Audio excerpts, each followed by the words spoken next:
오늘 우리 금화성 교회에 주시는 하나님의 말씀 전도서 3장 19절에서 21절 말씀입니다.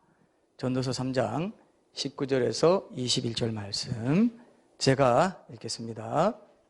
전도서 3장 19절에서 21절 말씀. 인생이 당하는 일을 짐승도 당하나니 그들이 당하는 일이 일반이라. 다 동일한 호흡이 있어서 짐승이 죽음같이 사람도 죽으니 사람이 짐승보다 뛰어남이 없음은 모든 것이 헛됨이로다. 다 흙으로 말미암았으므로 다 흙으로 돌아가나니 다 한 곳으로 가거니와 인생들의 혼은 위로 올라가고 짐승의 혼은 아래 곧 땅으로 내려가는 줄을 누가 알랴. 아멘. 우리가 TV 드라마 같은 데 보면은 이제 뭐 드라마도 다 이렇게 트렌드가 있잖아요. 그죠? 한때 드라마에 이런 트렌드가 있었어요. 하여튼 주인공은 이 병에 꼭 걸립니다. 무슨 병에 걸려요? 예? 백혈병. 아, 그건 너무 옛날로 잡으셨는데 조금 올라오세요. 암도 좀, 예? 기억상실증. 제가 찾았던 건 바로 이겁니다. 이 주제와 컨텍스트를 좀 생각하셔야 되는데, 암과 백혈병은 전혀 뇌와는 관계없어요. 지금 오늘 뇌와 영혼의 존재를 지금 우리가 보려고 하기 때문에 기억상실증. 아까 앞에 분이 맞췄어요? 뒤에 분이 먼저 말했어요? 같이 말했어요? 동시에? 저쪽을 좀 편들어 주려고 했더니 안 되네요. 자, 기억상실증이 뭐 교통사고로 뇌를 다쳐가지고 과거를 기억 못해요. 그래서 그 바람에 그냥 여러 가지 상황이 생깁니다. 그게 재미를 더해줘요. 아니 뭐 부모를 몰라본다든지 사랑했던 연인을 몰라보고 당신 누구세요? 왜 나를 따라오세요? 막 이런 거 너무 지난 얘기인가요? 요즘도 있을 수가 있어요. 자, 그런 일들이 있으면 우리가 참 어떻게 기억 한번 잃어버렸는데 사람이 이렇게 다른 사람이 돼버리나 이런 거 생각할 수 있죠, 그죠? 뇌 기능이 한번 잘못됐는데 사람이 달라져 버리는 그런 일들이 생긴다 이겁니다. 그래서 자식이 부모를 몰라보고 당신 누구예요? 그러면 어떻게 되겠어요? 이게 내 딸 맞나 그럴 거 아니에요, 그죠? 내 아들 맞나 그러겠죠. 근데 그런 일들이 실제로 사람이 이 뇌의 어떤 화학 정보의 유무에 따라 엄청난 영향을 받는다는 거, 이게 현실이에요.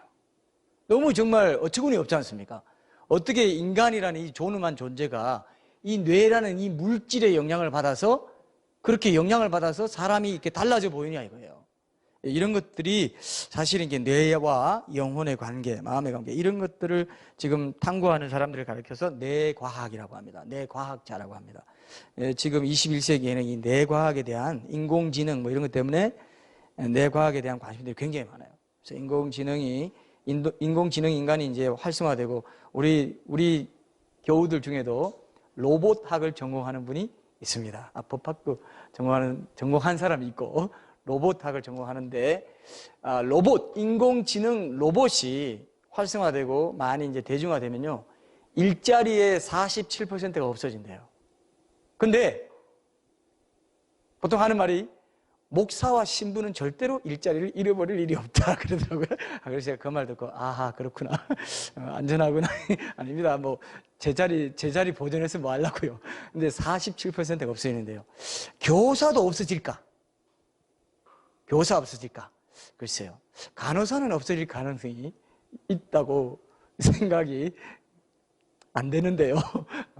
어쨌든 그런 일이 있다고 합니다. 그래서 뭐 가르치는 거라든지 여러 가지 뭐 단순한 일, 자동차 조립한다든지 여러 가지 이런 것들은 다 로봇이 처리하는 시대가 곧 온다는 거예요.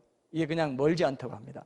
어쨌든 뇌과학자들의 그런 얘기고요. 뇌과학이 아주 재미있는 분야가 될 것 같고 저도 관심이 많습니다. 뇌와 하나님이 얼마나 아까 영상 보셨죠, 그죠? 우리가 기억할 때 그런 어떤 뉴런이라고 하잖아요. 신경세포. 뇌라는 건 신경세포가 뇌세포잖아요. 뉴런이 시냅스로 연결되어 있고 그게 전기 신호가 가면서 그런 것들이 이제 기억하고 저장하고 그걸 다시 꺼내서 종합하고 이런 것들이 다 뇌에서 이루어지는데 그 뇌에서 그런 과정이 이루어질 때마다 저런 작용이 일어난다는 거예요. 여러분, 오늘 안 놀랐어요, 여러분? 별로 그렇게 우리를 백치를 지으셨는데 내장과 모든 것 지으심이 신묘막측하다 그랬어요. 시편에 보면. 신묘막측해서 내가 이걸 도저히 너무 놀랍다고 그랬어요. 우리 인간의 몸이 우리가 뭐 뇌를 얼마나 우리 괄시합니까? 이 돌대가리야. 뭐 그리고 너 세대가리냐? 뭐 그리고 아이고 두야 하고 때리고 말이죠. 별로 뭐 이렇게 잘 대우하지도 않아요. 이 두야 하는 여기가 전두엽인데요. 전두엽 이 전두엽이 사실 제일 중요해요. 기억하고 저장하고 정보를 처리하고 그리고 어떤 행동을 조절하는 이 판단력, 사고력, 사람의 성격, 개성, 취향 이런 걸 좌우합니다. 이 전두엽이. 그리고 이 척두엽이라고 하는데 이 귀, 청각을 좌우해요. 이 청각하고 붙어있기 때문에 척두엽. 4가지가 있는데 이 정도는 알아두셔야 돼요. 하나님이 우리 뇌를 이렇게 잘 만들어 놨는데 맨날 아이고 두야 이렇게만 하고 돌아다니면 하나님도 야 공부 좀 해라, 공부 좀 해. 지식이 없어서 나간다 이렇게 생각하실 거예요. 뇌가 얼마나 정교한지요. 이건 막 컴퓨터가 뇌 때문에 만든 뇌를 흉내낸 거예요. 사람의 몸의 모든 부분을 흉내내서 만든 게 자동차고 뭐 사다리고 모든 것은 인간이 만든 모든 것 이 사람의 모든 활동, 사람의 기능을 흉내낸 거예요. 그렇게 생각해 보셨어요? 자동차, 발입니다. 발을 빨리 가게 한 거예요. 손, 뭐 다. 뇌가 그렇게 척두엽, 청각이고 그죠? 후두엽은 이 시각과 연결되어 있어요. 그래서 후두엽은 시각입니다. 눈이 뒤에 가면 홍채다 조리게 해가지고 이 뇌하고 연결되어 있습니다. 그래서 우리가 아무리 뭘 봐도요, 이 후두엽이 고장나버렸다. 봐도 본 게 아니야. 뭔지 몰라요. 물론 빛이 없으면 우리가 뭐 볼 수도 없습니다. 그러니까 세상에, 예수님이 세상의 빛이라는 것은 모든 소경된 자들을 눈뜨게 하는 것입니다. 보게 해주는 거예요. 사실 이게 영적인 진리와 하나님이 창조 질서에 엄청난 연관성이 많아요. 제가 그때 그랬잖아요. 사람이, 여성이 월경을 하는 거는, 한 달마다 월경하는 거는 그게 난자가 정자를 기다리고 있다가 정자를 못 만나면 그냥 흘려내 보내는 거예요. 그게 자연인으로 인간이 태어났다가 하나님 말씀, 예수님 못 만나면, 세상에 비치신 그분 못 만나면 영원히 지옥에 버려진다. 이걸 창조 질서가 그렇게 다 이미 인간의 몸에 다 드러내놨어요. 굉장히 신비합니다. 이런 걸 잘 관찰하면요, 한이 없어요. 이거 얼마나 좋은데요. 얼마나 우리 하나님이 위대하시고 신비롭고 전지전능하시다는 게 뭔지. 그런 거 보면, 제가 그때 한번 얘기했나요?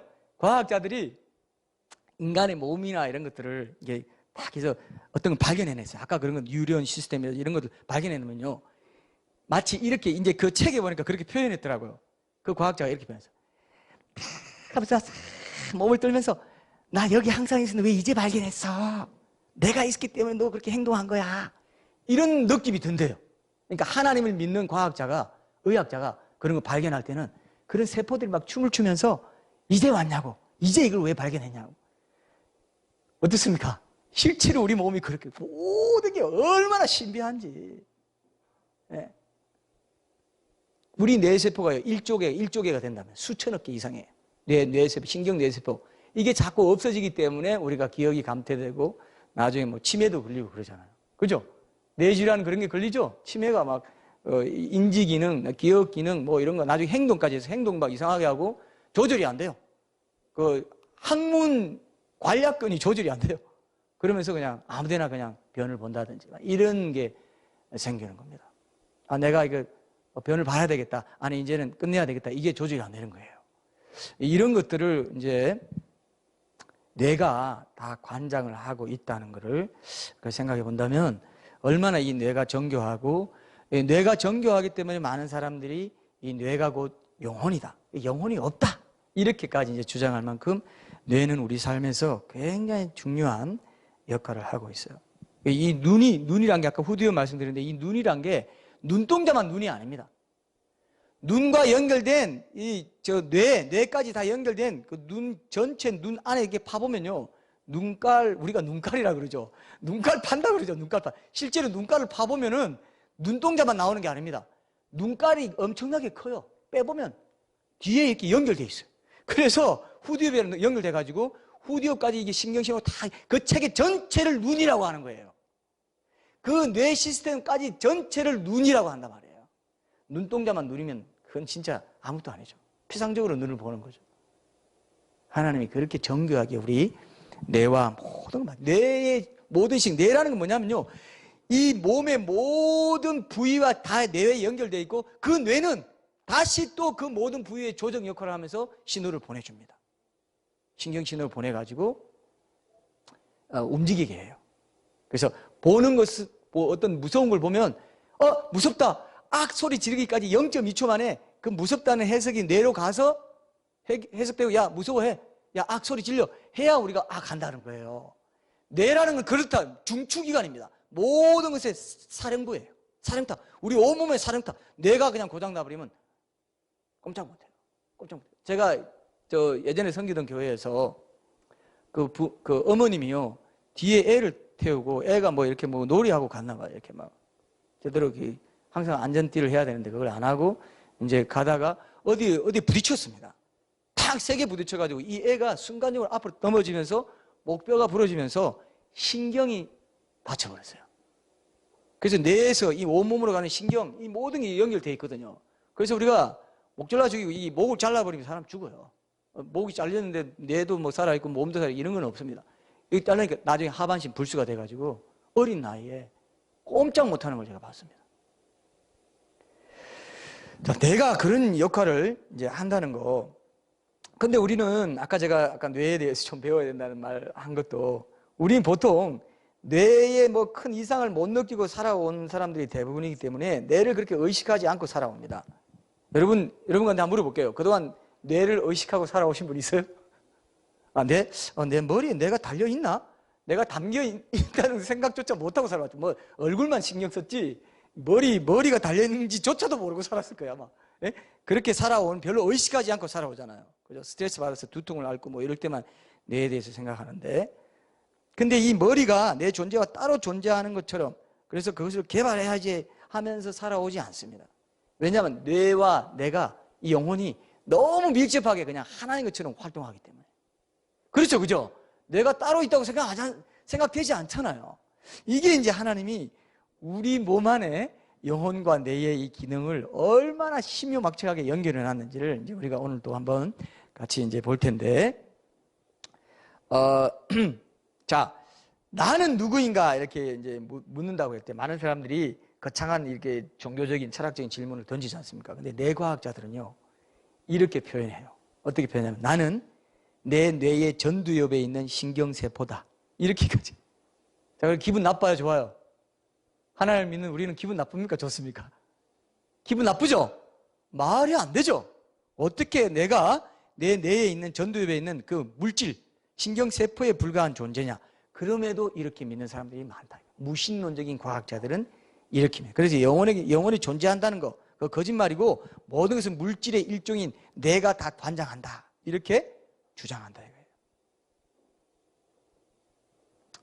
그래서 지금 뇌과학자들은요, 내가 누구인가 하는 것도 이 뇌를 연구하는 것을 통해서 밝혀보려고 합니다. 그래서 인간만이 가진 추억이라든지 개성이라든지 생각이나 감정, 이런 것들이 무엇일까를 뇌를 통해서 이렇게 캐내려고 연구하고 있다, 이렇게 보시면 됩니다. 근데 이 뇌 기능 손상으로 겪는 질병이 이제 많지 않습니까? 그죠? 치매라든지 이런 거. 근데 외국에서 이런 케이스가 있었다는 보고가 있습니다. 우리 이마에, 아까 제가 이마 안에 있는 이 전두엽의 기억력과 판단력, 성격을 좌우한다고 그랬는데, 이게 심하게 다쳐가지고 성격이 180도 바뀐 사람이 있어요. 심하게 다쳐가지고 성격이 바뀌어버렸어요. 우리가 보통 성격이라면 뭡니까? 유전적인 원인, 뭐 환경, 교육, 사귀는 친구, 내가 읽은 책들, 다 이런 거 있지 않습니까? 부모의 뭐 교육이라든지 가족 환경이라 이런 게 있지 않습니까? 근데 그런 게 아니고, 전두엽의 신경세포를 한번 망가뜨렸더니 사람이, 성격이 다른 사람이 되어버렸다. 이걸 어떻게 받아야 되냐? 정말 나는 내 뇌의 전두엽의 신경세포에 불과한가? 뭐 이런 걸 갖고 이제 막 토론도 하고 논쟁도 하고 하는 거죠.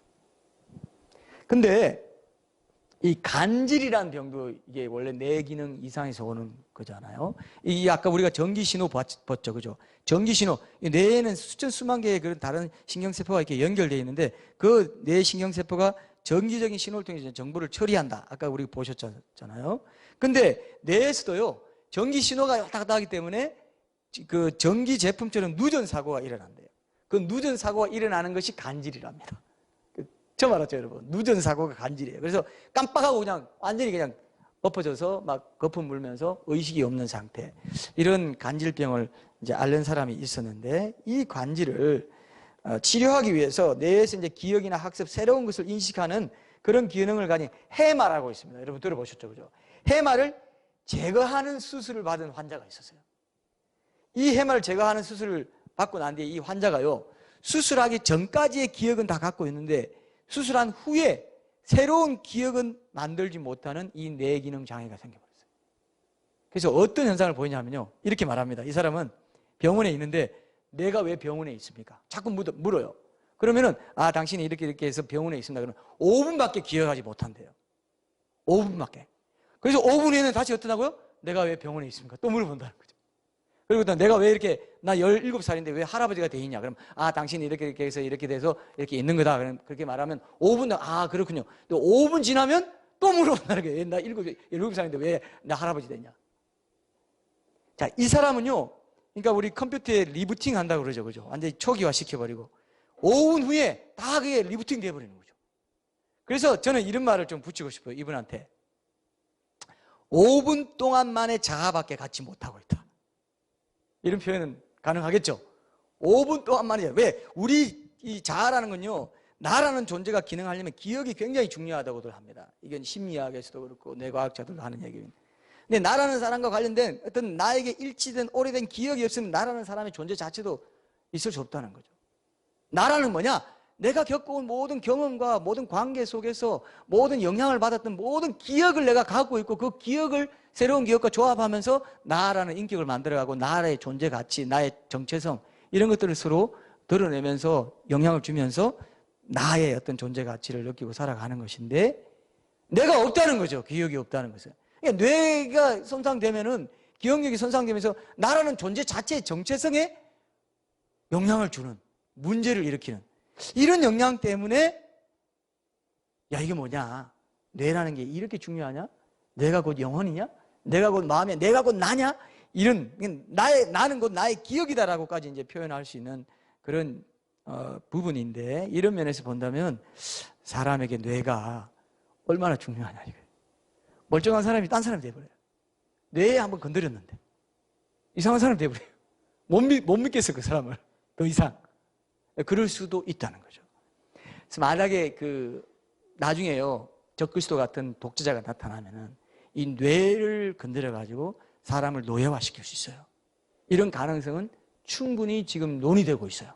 왜 뇌를 자꾸 뇌과학을 연구해 보니까 인간은 뇌를 강제로 수술해 가지고 강제로 어떻게 뇌에 어떤 걸 빼버린다거나 뇌를 어떻게 정지신호를 줘 가지고 그렇게 이 666표라는 것이 앞으로 그런 바이오칩 비슷하게 어떻게 될지 모르겠지만 뭐 어떤 레이저 표가 될지 어떻게 될지 모르겠지만 그런 형태로 인간을 이렇게 장악해서 그게 들어갔을 경우에 인간이 위치 추적도 다 되고 모든 걸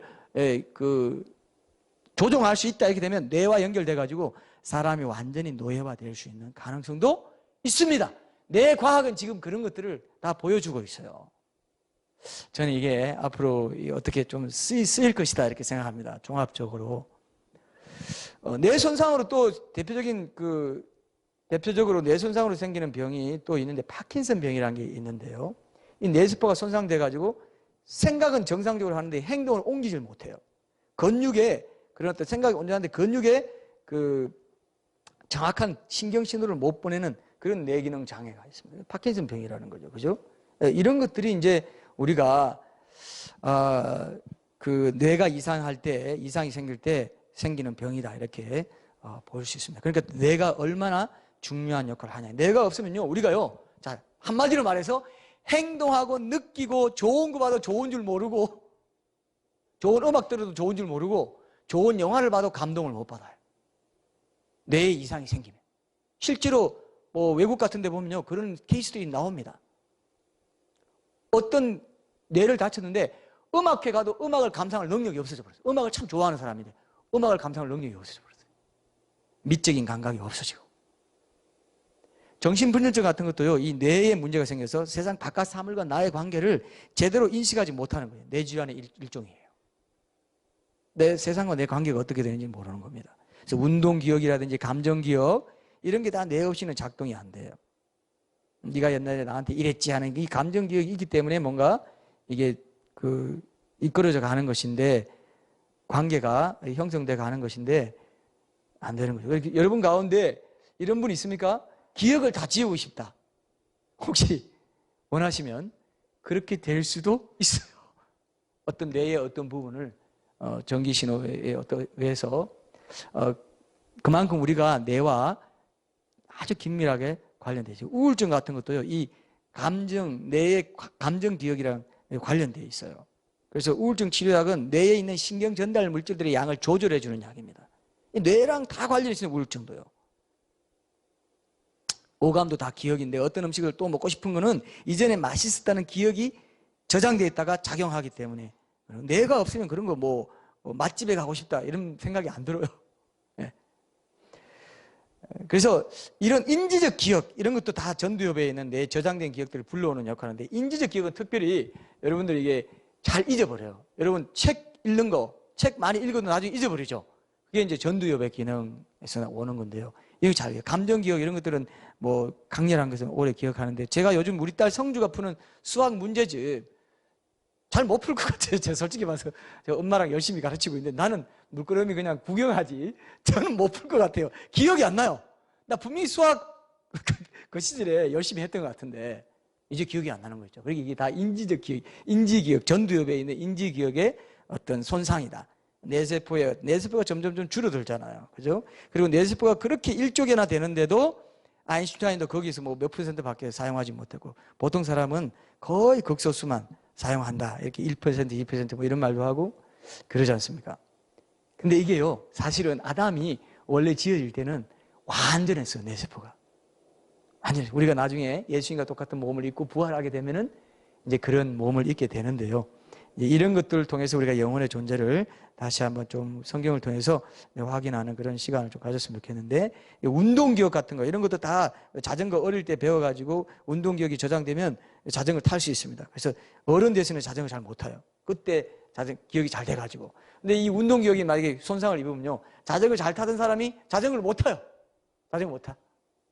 이런 건 아니겠죠. 뭐 차를 수동 운전하는 사람이 뭐 자동 모드 이런 건 상관없습니다. 뭐 혹시 관련 있나 하고 저를 쳐다보시는데 전혀 관계없어요. 근데 자전거는 평형기관하고 관계 있고 뇌랑 평형기관하고 관계 있어요. 전정기관, 뭐 회전감각 뭐 이런 거 다 아시죠, 그죠? 그거 다 관계 있습니다. 그래서 그런 부분에서 이제 운동기억하고 관계 있다든지 우리가 활동하고 우리가 생각하고 느끼고 하는 것이 제가 예를 들어 드린 거예요. 뇌랑 굉장히 밀접. 나라는 존재 자체는 뇌라고도 할 수 있을 만큼 뇌가 중요한 역할을 한다 이거예요. 굉장히 밀접하죠? 뇌에 대해서 우리가 배워보면요, 야, 뇌가 정말 하나님이 엄청난 기능을 하도록 우리 몸에 심어놨구나.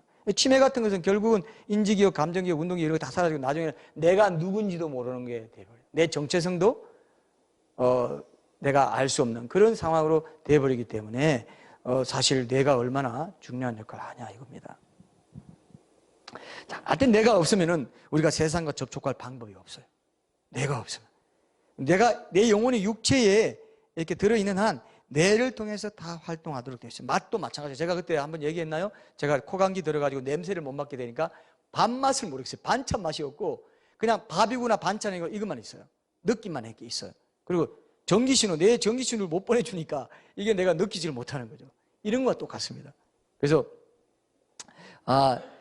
이런 것들을 여러분들이 기억하신다면 아하, 뇌가 있고 또 영혼이 있고 마음 뭐 이런 게 있다는데 도대체 그 차이가 어떻게 되고 성경에서는 이 부분을 어떻게 얘기하고 있는가 하는 것들을 우리가 좀 오늘 살펴본다면 여러분들이 충분히 이제 그 뇌와 영혼의 차이라든지 동물의 혼과 사람의 혼의 차이라든지 이런 것들을 이제 알 수 있을 겁니다. 학습된 것 때문에 사람이 얼마나 어리석으냐면요. 참 이거는 제가 한번 말씀드리는 게 좋을 것 같은데 사람이 얼마나 어리석으냐면은 내가 시키는 대로 우리가 생각하고 행동한다는 것들을 보여주는 일면이 하나 있는데요. 어떤 그 뇌과학자가 실험을 했는데 여성들한테 2,000원짜리 똑같은 2,000원짜리 커피를 주면서 하나는 2,000원이라고 그러고 하나는 4,000원이라고 그랬어요. 자, 무슨 말인지 여러분 예감이 되시죠? 그랬더니 다 4,000원짜리가 훨씬 더 맛있다. 내 입맛에 맞다. 이게 뭐 어떻게 복잡하게 말하면서 막 그랬어요. 똑같은 2,000원짜리인데 똑같은 건데 여러분 어떻습니까? 더 비싼 게 맛있다는 그런 그 기억이 되기 때문에 자기 판단을 그렇게 해버리는 거죠. 사람들이 이게 뭐 마케팅이라든지 이런 것도 다 이런 거 다 이용해서 하는 거예요. 어떻게 보면은. 자, 그런 것처럼 뇌가 인간에게 그렇게 영향을 크게 준다는 거, 이것을 이제 오늘 본문을 통해서 또 아까 우리가 영상을 본 임사체험을 통해서도 한번 같이 한번 나눠보겠습니다. 오늘 본문을 보면요, 동물의 혼과 사람의 혼의 차이가 있다 이렇게 말합니다. 그건 뭐냐 하면은 궁극적으로 어디로 가느냐, 이거 본문을 우리가 잘 아는 말씀이잖아요. 궁극적으로 어디로 가느냐 하는 거예요. 그래서 성경에 보면은 이런 말씀만 가지고는 뇌와 인간의 영혼의 관계에 대해서 우리가 잘 알 수 없잖아요. 그래서 성경에 직접적으로 뇌에 대해서 이야기한다거나 뇌와 영혼의 관계에 대해서 언급하는 부분이 없습니다. 근데 오늘 보면은 동물의 혼과 사람의 혼의 차이를 말하면서 어디로 가느냐, 죽은 뒤 어디로 가느냐, 이걸 얘기하면서 이제 그 차이를 얘기했을 뿐이지, 영혼의 존재가 이 육체 안에서 뇌와 어떻게 육체적인 기능을 어떻게 상호작용하는지 이런 걸 우리가 알 수 없어요. 그래서 제가 오늘 우리가 잡은 이 질문, 영혼이란 게 정말 존재한다는 걸 어떻게 아나, 이 본문만으로는 우리가 답을 찾을 수 없기 때문에 제가 일단 뇌에 대해서 여러분 함께 나누고, 임사체험 같은 거 있죠. 임사체험 아까 여러분 보셨잖아요. 임사체험 같은 영역들을 함께 봐야 우리가 이 영혼과 뇌, 또 영혼이 진짜 존재한다는 걸 어떻게 알 수 있는지 이런 것들을 볼 수가 있습니다. 근데 영혼의 존재는요, 참 아이러니한 게 있습니다. 과학적으로 이 인식할 수 있는, 영혼의 존재를 인식할 수 있는 경우는 뇌가 문제를 일으켜가지고 작동을 멈췄을 때 가능해요. 아이러니하죠, 그죠? 내가 작동을 멈췄어요. 내가 죽은 상태, 뇌사 상태에 있어도 심장이 뛰고 있으면 아직 영혼은 몸을 떠나지 않고 몸 안에 살아있다, 그렇게 보는 겁니다. 그래서 안락사 논쟁이 그렇게 있어요. 안락사, 살아있는데 그냥 뇌사 상태이기 때문에 죽여도 되느냐, 이런 문제를 이제 얘기하는데, 영혼은 거기 살아있어요, 안 살아있어요? 뇌사 상태여도 왜 살아있습니까, 사람이? 자, 여러분, 영혼이 존재한다는 가장 중요한 증거 중에 하나가 뇌사 상태예요. 뇌사 상태도 사람은 살아있어요. 영혼은 거기 있기 때문에. 영혼이 완전히 떠나야 사람이 완전히 죽는 거예요. 그렇죠? 그래서 뇌사 상태라는 것이 또 한 가지, 아까 그리고 영혼이 떠나서 임사체험을 하려면은 뇌가 기능을 하고 있어야 된다. 뇌파가 존재해야 되는데 환각이라고 말해버린다는 거. 환각은 뇌가 살아있을 때, 뇌가 기능을 할 때 환각 현상이 나타난다고 그랬죠? 그리고 환각 현상이 나타난 뒤에 그것을 기억하려고 해도 뇌가 기능을 하고 있을 때 기억해서 깨어나서도 말할 수 있다는 거죠. 그죠? 근데 뇌가 기능을 안 해도 어떻습니까? 뇌가 기능을 안 해도 어때요? 다 임사체험한 사람은 영혼이 떠난 뒤에, 영혼이 떠나서 살아있었기 때문에 기억을 다 하고 영혼의 모든 뇌의 기능이 다 있다 이거예요. 사람이 몸을 떠나도, 모든 사람이 임사체험한 사람이, 아까 미국에서만 1,500만 명이 넘는다 그랬는데, 모든 사람의 공통된 증거가 뭐냐면요, 내가 몸을 떠나왔는데 내 몸과 똑같더라. 느끼는 거, 생각하는 거, 뭐 맛보는 거, 모든 거 다 똑같고 더 예민하더라, 더 민감하고 더 완전하더라, 이렇게 얘기해요. 그리고 과학적인 증거가 됩니까, 안 됩니까? 과학적인 증거가 되죠? 아, 영혼은 뇌가 아니다라는 거예요. 영혼은 적어도 뇌랑 다르다 하는 것입니다. 그래서 영혼이 따로 있다 이거예요. 근데 그 영혼이 동물의 영혼과 달라서, 하나님께로 간다 이거예요. 근데 임사체험한 사람들은 어떻습니까? 임사체험한 사람은 다 돌아와요. 다 돌아옵니다. 돌아와서 주로 이런 얘기를 듣는답니다. 너는 아직 여기 올 때가 아니야. 누군가로부터 이런 얘기를 들어요. 다시 돌아가라. 샥 돌아가서 다시 딱 뭐 깬다든지 이런 얘기 들어보시죠, 그죠? 이게 워낙 보편화된 말이라서. 그러나 우리가 오늘 세상 사람들이 묻는 질문, 정말 영혼이 있는 걸 우리가 어떻게 합니까? 했을 때 뇌와의 관계를 통해서, 뇌사, 또 임사체험, 이런 걸 통해서 증거할 수 있는 어떤 통로들이 있다는 것을 여러분들에게 좀 말씀드리고 싶어요. 왜 이런 체험들이 많아진 줄 아세요, 여러분? 옛날에 그냥 다 죽었어요. 왜 이런 체험들이 지금, 임사체험들이 지금 많아졌을까요? 혹시 아시는 분? 왜 지금 많아졌을까요? 답을 알고 있는 듯한 눈빛인데 답이 안 나오네요. 입이 날려. 자, 의학이 발달해서 그래요. 옛날 같으면 죽으셔야 될 사람을 살리고 심폐소생술 같은 거 있죠? 이런 걸로 살리는 거예요. 그러면서 심폐소생술 하기 전에 죽어 있다가 죽어 있는 동안에 어디 갔다 왔다, 이런 얘기들이 많이 나와가지고 막 수천만 명이 된 거예요. 책을 쓴 사람들도 많습니다. 자, 지금 우리 딸이 학교에서 배웠다면서 집 거실에 날 눕혀놓고 심폐소생술을 시키는데 증인이 여기 있습니다. 근데요, 실제로 심폐소생술 시키는데 가슴을 꽉 누르는데 제가 그것 때문에 심장 멎어 버렸어요. 너무 아파가지고 제가 막 사실 내 체면 때문에 고함만 못 질렀지. 하는데 얘가 왜 이래? 막 날 죽이나?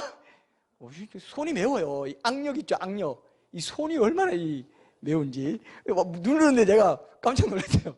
심폐소생술을 위급할 때 배워라 이거예요. 심장이 마비돼, 심장 마비, 뭐 이런 일 있을 때는 눌러주는 거죠. 그러면 살아난다 이거예요. 이런 것들이 옛날에는 없었다는 겁니다. 그리고 의학도 발전하지 않았고, 보통 이제 심근경색, 급성심장마비, 뇌손상, 갑작스러운 뇌손상, 갑작스러운 어떤 과다출혈, 그죠? 질식으로 인해서 의식이 소실됐다든지, 이렇게 삶과 죽음의 경계를 넘나드는 때가 여러분들도 있을 수 있어요. 보통 교통사고 나고요. 제가 어떤 기자가 하는 말을 제가 들었어요. 기자인데, 지방신문 기자인데, 어디 고속도로 가다가 이 사람이 교통사고를 당했어요. 그러면서 몸이 있죠? 빵! 몇 미터 올라갔대요. 그러면서 이 사람이 임사체험을 한 거예요. 이건 이제 신기한 거죠. 그때 이 삶과 죽음의 경계 속에서 이 영혼이 몸을 빠져나갔던 거죠. 그러면서 자기가 내 영혼이 살아있고 내가 지금 쓰러져 있고 이런 거 봤다. 뭐 이렇게 정언하는 거 제가 봤습니다. 어떤 사람은요, 자기 집에서 이런 거의 죽음의 경험을 해가지고 저기 지방에, 전라도라고 제가 전라도라고 들었습니다. 전라도에 부모님이 아마 앉아있는 텐마루에 거기 갔어요. 그날 그 시에 부모님이 이런 말 했죠. 이런 말 했죠. 부모님이 깜짝 네가 어떻게 우리가 그때 그 부부가 그런 말 한 거 어떻게 아냐? 내가 그때 영혼이 거기 가 있었다. 몸은 서울에 있었는데, 이런 얘기도 다 공영방송에서 방송됐어요. 그것이 알고 싶단가? 뭐 이런데 방송됐습니다, 여러분. 이래도 영혼 없다고 그럴래요? 이래도 뭐 안 믿을 사람은 안 믿을 텐데, 어쨌든 이런 일들이 공영방송에 발견, 아까도 MBC에 방영됐잖아요, 그죠?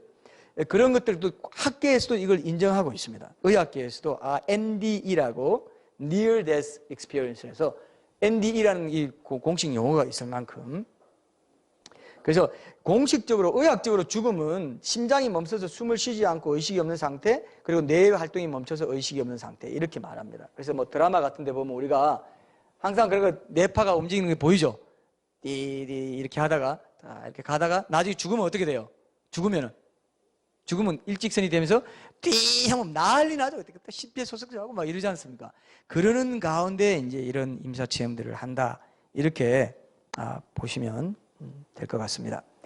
자, 그러면 오늘 본문을 우리가 다시 조금 더 자세히 보고 우리가 결론을 좀 맺어가야 될 텐데, 오늘 본문에 보면 동물이나 사람이나 다 똑같다 이거죠. 다 죽는 거는 똑같다 이거죠. 근데 여기서 보면은 짐승의 혼은 밑으로 내려간다 그랬어요. 아래로 내려간다. 이게 뭐냐면요, 그냥 이게 이제 표현이 그렇다는 거지, 끊어져 없어진다는 뜻입니다. 끊어져서 그냥 짐승은 혼이 죽으면, 육체가 죽으면 없어져 버려요. 근데 사람의 혼은 뭐라고요? 사람의 혼이 위로 올라간다는 것은요, 사후의 인생의 영혼은 전능하신 하나님의 소관하에 들어가게 된다는 그런 의미를 뜻하는 것입니다. 그래서 전능하신 하나님의 소관하에 있다는 거죠. 우리는 이것이 나중에 심판과도 연결된다 이렇게 보는데, 이 혼이란 말을 히브리어로 찾아보면은 루아흐라고, 이게 굉장히 유명한 말입니다. 이게 루아흐가 어디서 나오냐면 창세기 2장 7절에 나와요. 하나님이 인간을 만드시고 생기를 불어넣었다고 그랬죠. 이 생기가 바로 루아흐예요. 생명 그 자체. 그래서 이 생기는 동물에게도 있어요, 없어요? 동물에게도 있습니다. 이 생기를 불어넣었어요. 동물이 의식하고 기능할 수 있도록 생기를 불어넣습니다. 동물에게도 있습니다. 근데 똑같은 생기가, 똑같은 혼이 아니에요. 지각하고 뭐 영혼이 짐승의 영혼과 똑같다는 게 아니라, 이때의 혼이란 말은 루아흐라고 생명의 본질, 어떤 의식, 호흡, 이런 뜻으로, 생명 그 자체, 이런 뜻으로 보시면 돼요. 인간의 영혼과 동물의 영혼이 같다는 뜻이 아닙니다. 그래서 생명과 호흡이라고 이렇게 보시면 됩니다. 근데 사람이 생명이 되었다 그랬습니다. 창세기 2장 7절에 보면 이 생명이 되었다고 할 때 이 영은요, 히브리어 네페시예요. 네페시. 우리 이 빌딩 이름이 뭡니까? 빌딩 이름이 네페스하고 관계 있어요. 이게 다 생명하고 관계 있어요. 이 네페시, 이거는 생명이 되었다 할 때 이 네페시라고 해요. 그래서 하나님의 영을, 근데 이 루아흐도 하나님의 영을 가리킬 때도 있기 때문에 이 네페시와 루아흐는 이 구약성경에서 이렇게 혼용돼서 사용된다 보시면 돼요. 이 NIV에서는요, 오늘 우리 나눠드린 암송 구절 뒤에 한번 보세요. NIV에서는 이 혼을 soul이라고 해야 될 텐데 뭐라고 되어 있어요? 혼을 뭐라고 했어요? 영이라고, 스피릿이라고 번역해 놨어요. 그래서 히브리 원어적으로 볼 때 이 영과 혼 이렇게 비슷하게 쓰이면서 영혼과 혼을 혼용해서 썼다, 이렇게 봐도 될 것 같습니다. 그래서 루아흐, 이거는 생명의 상징으로 호흡이다. 모든 짐승이나 사람이나 숨을 들이마시기 때문에 그 노아 홍수에도 그렇게 생명의 호흡, 기식이 있는 모든 것은 다 죽었다 할 때 그와 똑같은 말입니다. 그래서 인간의 영혼이 동물의 영혼과 같다는 뜻은 아니라는 거, 이걸 좀 확인해 두시고, 동물의 생명이나 인간의 생명이나 죽음 앞에서는 똑같다는 것을 뜻한다, 이렇게 보셔야 돼요. 그러니까 오늘 본문을 여러분들이 해석하실 때 이게 사람의 혼이나 동물의 혼이나 똑같구나, 이게 아닙니다. 전혀 아니에요. 그 뜻이 아니라 이 혼은 하나님이 생명의 호흡을 불어넣어 주신 거, 그거라는 거죠. 영혼의 질이나 모든 내적인 다양한 내적 성향이나 인간의 영혼만이 할 수 있는 모든 기능은 동물에게 없습니다. 동물의 영혼과 인간의 영혼이 다르다는 것 때문이라도 인간은 특별히 영혼이 있다, 영혼이 존재한다는 것을 알 수가 있어요. 그게 굉장히 중요합니다. 그래서 구약 성경에서 네페시가 신약 성경에 오면 헬라어로 프시케라고 해요. 프시케 많이 들어봤죠? 프시케, 우리가 옛날에 학창 시절에 영혼 할 때 프시케 하면서 이렇게 했던 기억이 납니다. 저도 프시케, 생명을 나타내는 것이고 죽음으로 끝나는 어떤 육체적 생명 이상의 어떤 그 중요한 하나님이 주신 영혼의 그 특성을 가리킨다, 이렇게 보시면 됩니다. 그리고 루하어는 헬라어에는 프뉴마라고 되어 있어요. 이것도 생명의 본질과 관계되어 있습니다.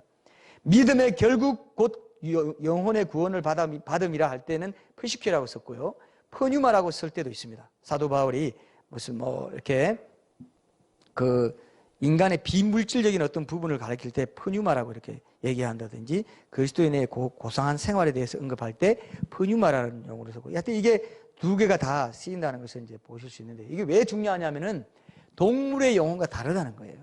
동물의 영혼과 어떻게 다른지를 여러분 아시면 제가 몇 가지만 그걸 제시하고 이제 결론을 맺을 텐데, 동물의 영혼과 뭐가 다른지를 오늘 아는 게 굉장히 오늘 이 본문을 해석하는 데서 중요합니다. 중요해요. 저는 이제 마음과 영혼도 어떻게 구별되나를 제가 좀 궁금해서 이 부분도 조금 이렇게 연구를 해봤는데, 달라스 윌라드는 이 마음의 혁신이라는 책에서 그렇게 썼더라고요. 마음의 쉼, 마태복음 11장에 있는 마음의 쉼을 얻는다 할 때 이 마음의 쉼이 영혼의 쉼과 똑같다고 그렇게 이분은 동일시하고 있는 걸 제가 봤습니다. 책에서요. 근데 성경에는 구분하고 있는 데가 있어요. 자, 보세요. 마가복음 12장 30절에 보면은 하나님을 마음을 다하고 목숨을 다하고 뜻을 다하고 힘을 다해 사랑하라, 그렇게 돼 있죠. 근데 이때 마음을 다하고 하고 목숨을 다한다 할 때 이 목숨이 우리가 지금 말하는 영혼이에요. 영혼을, 원어적으로 보면 영혼을 가리켜요. 마음과 영혼이 다르냐? 마음과 영혼 달라요, 여러분? 어때요? 마음과 영혼 달라요? 영혼이 곧 마음 아닙니까? 마음이 곧 영혼 아니에요? 자, 성경에는 조금 다르다는 것을 제가 좀 느끼게 됐습니다. 마음은 히브리어로는 레바브 이런데 헬라어로 까르디아라고 하는데 영어로 하트죠. 사물의 중심을 뜻합니다. 사물의 중심을 뜻해요. 그 원어적으로 보면. 그래서 중심을 뜻하는 단어와 연관된 게 이 마음인데, 저는 영혼의 중심, 영혼은 생명의 그릇 그 자체고 영혼이 활동한다거나 어떤 상태에 있는 것, 그것이 마음이 아닐까. 그래서 하나님이 그 마음이 나와 합했다. 하나님은 외모로 사람을 보지 않고 뭘 본다고요? 중심을 본다 할 때 이게 하트거든요. 이게 마음이거든요. 그래서 저는 영혼은 사람의 목숨, 생기 그 자체와 관련이 있고, 마음은 그 영혼이 구체적으로 활동하는 어떤 영역이나 상태가 마음이다. 영혼의 중심, 하트다. 이렇게 저는 좀 이렇게 해석하게 됐습니다. 전체적으로 봤을 때 이렇게 자료들과 이렇게 제가 연구를 해보니까 마음이 곧 영혼이라고 볼 수도 있지만 영혼과는 다른 그런, 마음은 그 영혼이 작동되는 어떤 상태, 이렇게 봤으면 좋겠다 싶어요. 영혼과 마음을 우리가 뭐 같게 봐도 크게 무리가 없지만 언어적으로는 조금 차이가 있다는 거, 이런 것들을 보시면 좋겠어요. 이런 게 다 사람에게 일단 영혼이 있다는 것을 전제로 해서 이런 일이 일어난다는 겁니다. 이런 구분이 필요하다는 거죠. 사람은 존귀하나 장구치 못하면 멸망하는 짐승 같도다, 이런 말이 있습니다. 시편 49편 12절에 보면. 그래서 이 죽음 앞에 모든 죄인은 죽을 수밖에 없다. 죽음 앞에서는 멸망하는 짐승과 똑같다. 그러나 죽고 난 뒤에 어디로 갈 것이냐 했을 때는, 그죠? 다르다 이거예요. 육체도요, 짐승의 육체랑 사람의 육체가 다르다고 되어 있습니다. 고린도전서 15장 39절 한번 보세요. 고린도전서 15장 39, 40절에 보면은 육체도 사람의 육체가 있고 짐승의 육체가 각각 다르다고 되어 있습니다. 제가 한번 읽어볼게요. 육체는 다 같은 육체가 아니니 하나는 사람의 육체요, 하나는 짐승의 육체요, 하나는 새의 육체요, 하나는 물고기의 육체라. 하늘에 속한 형체도 있고 땅에 속한 형체도 있으나 하늘에 속한 것의 영광이 따로 있고 땅에 속한 것의 영광이 따로 있다. 이렇게 얘기하죠. 그래서 영혼도 다르다는 것을 우리가 알 수 있는데, 자, 그럼 영혼이, 제가 여러분들에게 한번 물어볼게요. 몸은 우리가 유전됩니다. DNA를 부모로부터 다 받아요. 근데 영혼은 부모로부터 받아요? 아니면 어떻게 될까요? 부모와 성격이 비슷하죠? 자녀들이. 그럼 영혼도 부모로부터 받는 거 아닙니까? 분할돼가지고 어떻게 영혼을 부여받는 거 아닙니까? 이렇게 생각할 수 있죠? 어떻게 생각하세요? 영혼은 어디서 와요? 영혼은 하나님 분명히 어디서 들은 게 있습니다. 그죠? 예전에 배웠어요. 우리가 뭔가 배웠는데 영혼 창조론이 맞다 이렇게 봅니다. 보통 윤회론은 뭡니까? 전생에 영혼이 있고 그 전생에 어떻게 살았냐에 따라 후생에 그 영혼이 영향을 받아서 후생에 영향을 받아서 온다. 다시 이제 윤회가 된다. 이게 윤회설, 선제론 이렇게 얘기하고요. 부모로부터 몸뿐만 아니라 영혼도 분할돼서 유전을 통해 갖게 된다. 유전설. 이런 주장도 나오는데 다 이제 이설로 배척됐습니다. 영혼 창조. 영혼은 정자와 난자가 합쳐서 수정체가 만들어질 때 그때 이제 생명이 생긴다. 의학자들에게 간에 좀 의견이 다릅니다. 언제부터 사람은 생명이 생기냐? 정자와 난자가 합해져서 수정체가 만들어질 때 그때부터 생명이 생기고 하나님이 호흡을 불어넣어 주신다. 그래서 모든 영혼은요, 여러분 잘 들으세요. 모든 영혼은 있죠. 천국에서 하나님 보좌에서 하나님이 직접 생기를 불어넣으세요. 있습니까 이거? 하나님이 직접 신학자들이 그렇게 결론을 내린 거예요. 영혼 창조론. 모든 개개 육체가 생길 때마다 모든 개개 육체에 하나님이 직접 영혼을 불어넣기 때문에 하나님의 형상을 가지고 있기 때문에 그 영혼은 영원하고 하나님의 지성, 감정, 의지라든지 동물에게는 없는 양심, 영의 기능 이런 것 모든 것들이 영혼에게만 인간의 영혼에게만 있다 이거예요. 동물에게는 어때요? 동물은 각혼, 식물은 각혼이라고 해서 어떤 인지하고 이런 거 기본적이에요. 본능적으로 먹고 소화하고 이런 거 본능적인 욕구 이런 것밖에 없습니다. 여러분 동물들이 자 보세요. 동물들이 이런 거 봤어요? 맛을 음미하면서 참 맛있네. 괜찮아. 야 다음에 이것도 한번 우리가 일부러 찾아가서 여기 와서 먹자. 이렇게 말하는 말도 안 하죠. 저 동물은. 이렇게 생각하는 동물 있어요 없어요? 동물 있어요 없어요? 절대로 없습니다. 동물은 심리적인 기능이에요. 진선미에 대한 감각이 없어요. 진실하고 진리에 대한 거, 선한 것을 추구한 도덕적인 감각이라든지 미적인 감각, 음악을 감상하면서 굉장히 이런다든지 지금 내가 투사시켜가지고 그런 것 같지만 외환견들이 그런 것 같지만 사실은 그게 어느 정도 그런 어떤 조금씩 이렇게 혼적인 기능이 있기 때문에 학습돼가지고 이렇게 되는 건 있을 수가 있어요. 그러나 본능적으로 본래적으로 어때요? 사람의 영혼과 동물의 영혼은 완전히 다릅니다. 완전히 달라요. 우리 처형 집에 강아지가 한 마리 있어요. 굉장히 귀여운 호두라는 이름의 강아지가 있죠. 우리 딸도 굉장히 좋아하는데 그 호두가 이 건강을 위해서 사료밖에 못 먹어요. 아세요? 애완견 사료밖에 못 먹는 거 아시죠? 그래서 아침, 점심, 저녁 아침, 저녁인가 하여튼 그때밖에 못 먹습니다. 그리고 딴 데는 못 먹어요. 근데 이게 명절날이 되면은 이제 우리가 장모님 댁에 가서 이제 고기도 굽고 이렇게 맛있는 냄새가 나지 않습니까? 그럼 이 얘가 하여튼 못 견뎌요. 왔다 갔다 상을 계속 빙빙 돌리면 밑으로 들어갔다가 왜 그런지 아세요? 얘는 본능적인 거 하나는 있어. 뭔가 먹어야 되겠다는 거. 이거밖에 없어요. 왜? 뭐라도 떨어지면 내가 먹으리라. 이 엄청난 갈망. 우리가 볼 때마다 좀 미안해요. 근데 떨어지면 바로 그냥 먹습니다. 그러면 이제 처형한테 엄청나게 야단 맞고 너 왜 먹었냐? 딱이 맞고 그런데 딱이 맞나니까 그 사람한테 때리는 것 같으네요. 근데 그렇게 되는데 동물은 그런 것밖에 없어요. 먹으면 만족해요. 다른 건 필요. 자기가 그냥 재밌게 놀고 그냥 뛰어 한강에 가서 뛰어 놀고 이러면 만족해요. 다른 거 원하는 게 없으니까 가만 앉아 있고. 동물의 혼과 사람의 혼이 같아요, 달라요? 달라요. 인간은 뭘 먹어도 즐기면서 먹을 줄. 요거 참 맛있네. 차를 마시면서 동물이 차 마시면서 저 정말 분위기 난다. 이러는 동물 없어요. 그냥 억지로 그렇게 시키는 거지. 그냥 여기 리본 달아놓고 차 마셔봐. 되지도 않아요, 그거. 그렇게 영혼이 창조됐다. 직접 하나님으로부터 왔다. 모든 육체의 영의 하나님 그렇게 돼요. 성경에 보면은 여러 군데에서 이런 말이 있습니다. 모든 육체, 모든 사람이 다 내 것이다. 이렇게 표현도 하시고, 모든 육체의 영의 하나님, 영의 아버지인 거죠. 그렇게 얘기합니다. 그럼 성격이 비슷하게 나는 건 뭐냐? 인간의 영혼이 육체에 담길 때 육체의 영향을 받는 걸로 하나님이 지으셨다. 이렇게 봅니다. 신학교. 그래서 육체가 이 부모의 육체를 받기 때문에 그 부모의 어떤 성향이나 성격이나 이런 것들을 영향을 받아서 영혼도 마음도 그렇게 영향을 받는다는 것이지, 그 유전이 됐다. 이렇게. 각 영혼은 뭐라고요? 각각 하나님이 지금 우리 형제한테 심어준 거예요. 내 영혼은 뭐라고요? 하나님이 직접 창조했어요. 그래서 영원한 거예요. 그래서 하나님이 인간이 되어 오셔서 죽으실 때 그 각각 영혼을 죄를 위해서, 그 영혼의 죄를 위해서 죽으셨다 이거예요. 이해되시죠? 굉장히 중요합니다, 이것이. 한 영혼 한 영혼. 그래서 한 영혼이 천하보다 더 귀하다고 하는 이유는 뭐냐? 하나님의 형상을 갖고 있기 때문에 그래요. 근데 죄를 짓는 건 뭐냐? 하나님의 형상을 더럽히는 거예요. 그래서 하나님은 작은 죄도 화만 냈는데도, 제가 그랬잖아요. 화 한 번 냈는데 지옥불이 들어간다는 게, 하나님의 형상을 더럽히는, 하나님은 보여요.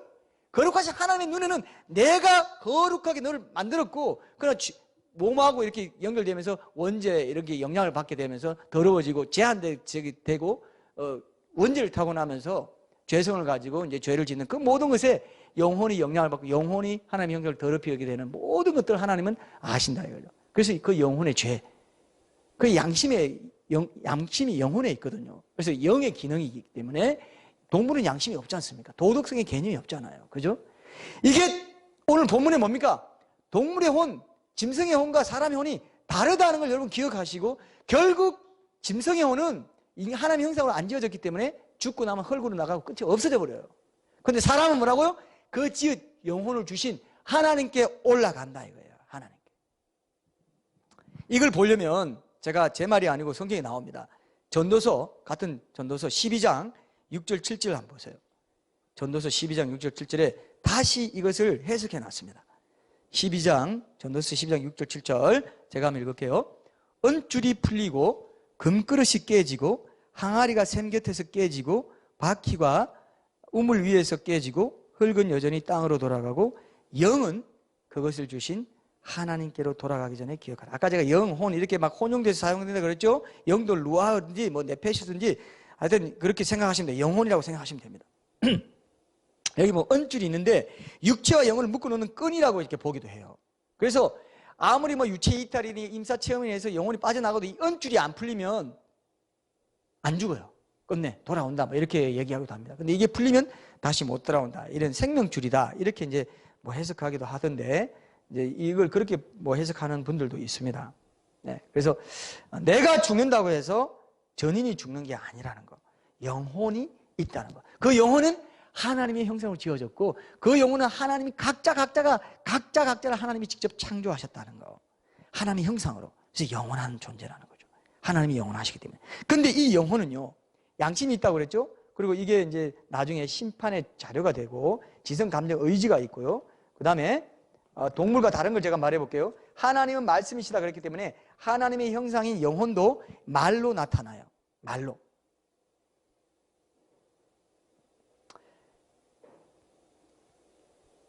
군대에서 아들이 이제 보낸 편지를 이제 탁 받아봅니다. 탁 받아보면은 어머니가 아이고 이 자식아 이거 내 새끼 어휴 하고 울죠. 왜 울어요? 왜 우는지 아시는 분? 거기에 아들의 영혼이 거기에 박혀 있는 거죠. 말을 통해서 아들의 마음이 느껴지고 박혀 있습니다. 우리 성경을 읽을 때 하나님의 영이 거기 들어 있습니다. 그래서 하나님의 영과 접촉하려면 뭐라고요? 성경을 읽으면 하나님의 영과 접촉해 하나님을 만나는 것도 성경 말씀을 통해서 만난다는 게 그런 거잖아요. 그래서 논리적인 언어 기능 자체가, 뇌 자체가, 동물의 뇌에는 논리적인 언어 기능 자체가 없어요.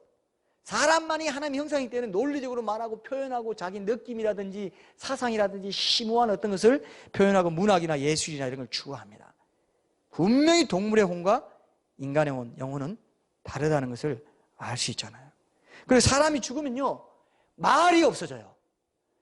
사람이 죽은 사람 말이 없다 그러죠. 이 말이 영혼이기 때문에 그래요. 영혼이 지성, 감정, 의지가 가지고 우리 몸을 제어하고 모든 것들을 이 뇌에도 언어 기능, 과 관련해서 뇌를 통해서도 우리가 말을 하지만 영혼 자체도 뇌를 벗어나서 뇌사 상태가 됐다 아니면 뇌를 벗어나서 육체를 벗어나서도 모든 뇌의 기능을 영혼 자체가 다 하고 있다.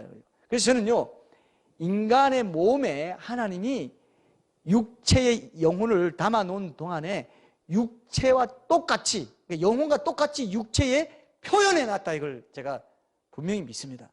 그러니까 영혼 자체로 다 작동되는 것을 육체와 결합되어 있는 동안 육체 속에서 특히 뇌에 영혼의 모든 중요한 중추 기관들, 중추 기능들을 뇌에 표현해 놨다, 이렇게 봅니다.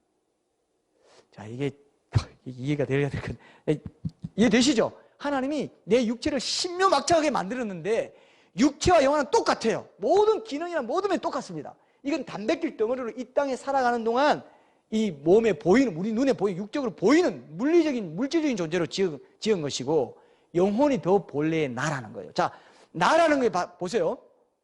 내 손 하나 잘려 나갔어요. 그러면 나가 분리됐어요? 내가 분리됐습니까? 안 분리됐죠? 내 몸뚱이, 내 다리, 몸뚱이만 남아도, 우리 실제로 그분 누구죠? 이름 뭐죠? 닉 부이치치.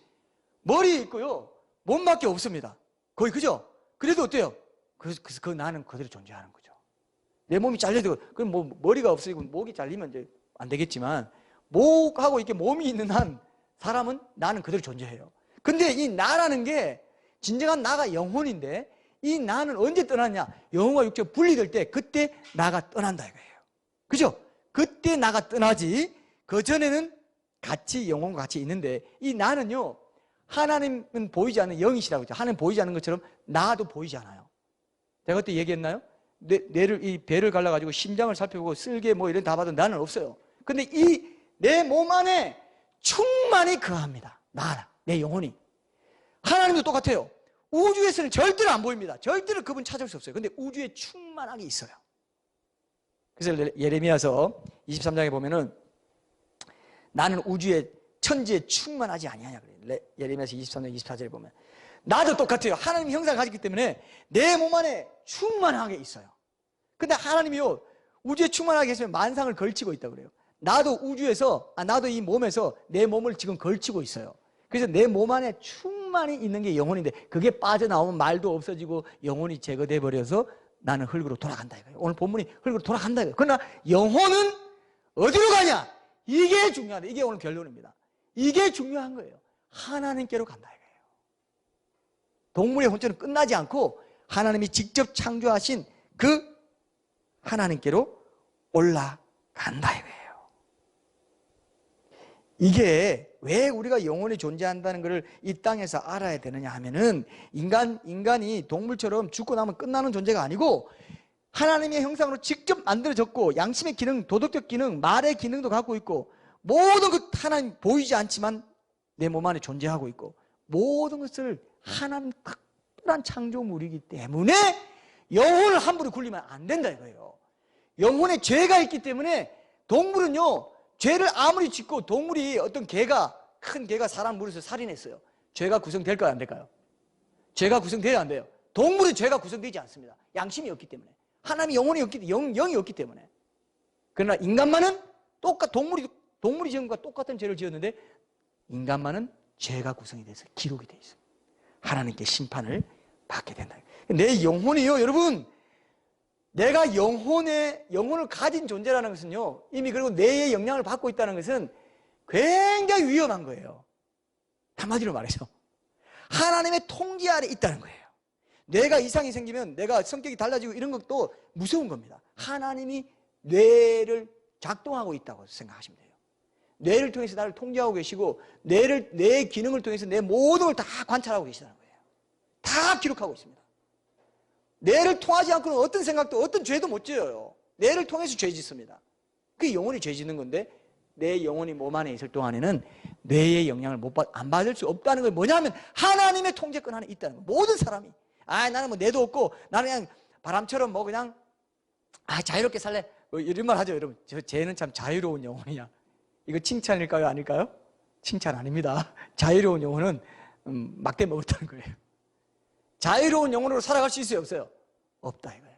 뇌가 하나님이 만드신 뇌를, 자, 제 말 이해하십시오. 뇌의 정교한 모든 기능에 따라 내 마음이, 내 영혼이, 내 몸이 컨트롤 받고 있다면, 하나님이 만든 그 뇌에 내가 컨트롤 받고 있다면 하나님 창조자 하나님의 컨트롤을 안 받는 순간이 없다 이거예요. 이해되시죠? 그렇기 때문에 심판이 있는 거예요. 내 영혼이 육체에서 분리되고 나서는 하나님 앞에 안 갈 수가 없다 이거예요. 그래서 영혼이 존재한다는 걸 아는 것, 동물의 영혼과 다르다는 것을 안다는 것이 얼마나 중요한가, 이것을 여러분들이 꼭 기억하십시오. 이것이 오늘 결론이라고 할 수 있겠습니다. 한 번 죽는 것은 사람에게 정하신 것이요 그 후에는 심판이 있으리니. 히브리서 9장 27절 말씀이 영혼이 죽고 나면 그대로 알게 돼요. 그리고 현대 과학자들, 무신론적인 과학자들이 이렇게 말하고, 뭐 리차드 도킨스 같은 사람이 왜 그렇게 큰 소리 치는 줄 아세요? 내 과학에 이렇게 보니까 내가 모든 걸 컨트롤하고 내가 영혼이네. 그런데 무슨 뭐 영혼이 있어? 무슨 신이 있어? 오히려 우리는 그걸 보면서 이렇게 정교한 뇌를 만드신 분이 반드시 존재할 거라고 믿는데, 무신론자들은 관점이 다르기 때문에요. 오히려 뇌가 전부고 인간의 영혼은 없고 신도 다 조작됐고, 이제는 무슨 말까지 하냐면은 영적인 체험, 종교적인 체험도 뇌의 한 기능이다. 프로이드는 양심도 뇌의 한 기능이다. 이렇게 해석하고 지나가고 있어요. 한쪽에서는 이렇게 보는데, 우리 기독교인은 어떻게 봐야 돼요? 뇌과학이나 뇌의 모든 정교한 기능을 보면서 어떻게 해요? 하나님이 우리 뇌를 주관하시고 하나님이 우리의 주관자 되시기 때문에 우리는 하나님께 내 영혼을 잘 간수해야 되겠다. 그리고 이 땅에 살 때 죄나 이런 것도 하나님 말씀에 순종해서 거룩한 삶을 추구해야 되겠다. 이렇게 우리가 볼 수 있다는 거죠. 그래서 여러분, 뇌를 우리가 신자에게 이제 잠깐만 적용하고 제가 끝낼게요. 신자에게 뇌를 적용하면요, 이 뇌가 뇌의 이 기능을 알면은 여러분들이 신앙생활 잘 할 수 있어요. 아침에 기도하고 묵상하고 이런 훈련을 하면은 뇌의 기억이 되고 저장이 돼가지고 그거 더 잘할 수 있어요. 습관화시키면 잘할 수 있다든지, 이런 뇌의, 하나님이 뇌를 우리에게 주셔가지고 뇌를 이해하라고 하시는 거는, 뇌를 잘 사용할 때 내가 육체에 있는 동안 내 영혼이 영적인 훈련을 한다든지 영적인 체험을 한다든지 하나님께 더 깊이 긴밀한 교제를 한다든지 이런 부분에서 신앙생활 유리하도록 뇌를 우리가 사용할 수 있다는 거죠. 이게 참 또 중요한 포인트 중에 하나입니다. 이건 제가 끝으로 여러분들 신자들에게 영혼이 존재하는가를 우리가 답하면서 신자들에게도 한번 적용을 하면 좋겠다 생각해서 여러분 말씀드립니다. 뇌를 어떻게 활용하냐에 따라 영적인 신앙생활에 영향을 받는다는 거죠.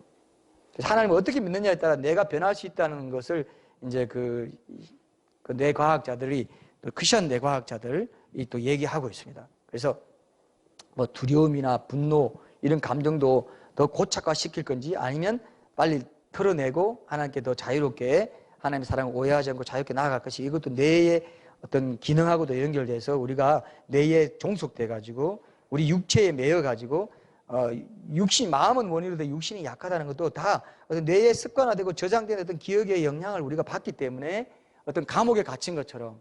그래서 임사 체험자들은요, 이 육체를 벗어나오면 자유로움을 느낀다는 거죠. 내가 이렇게 육체에서 엄청나게 고통스러워하던 사람도 임사 체험으로 바꿔서 나가면 완전히 영혼이 완전히 회복돼요. 그래서 전혀 아픔을 못 느끼고 민감하게 느끼고 더 섬세하고요, 지능도 막 뛰어나게 되고 이런 게 있다는 것을 보고하는 분들도 있는데, 그런 면에서 우리가 성령님이 우리 안에 계시면 우리는 육체에 제한되지 않고 육체의 습관에 매이지 않고 영적으로 자유함을 얻고, 이게 다 내와 연결되어 있기 때문에 그 지식을 갖고 있으면 오해하고 있던 것들을 빨리 털어낼 수 있다.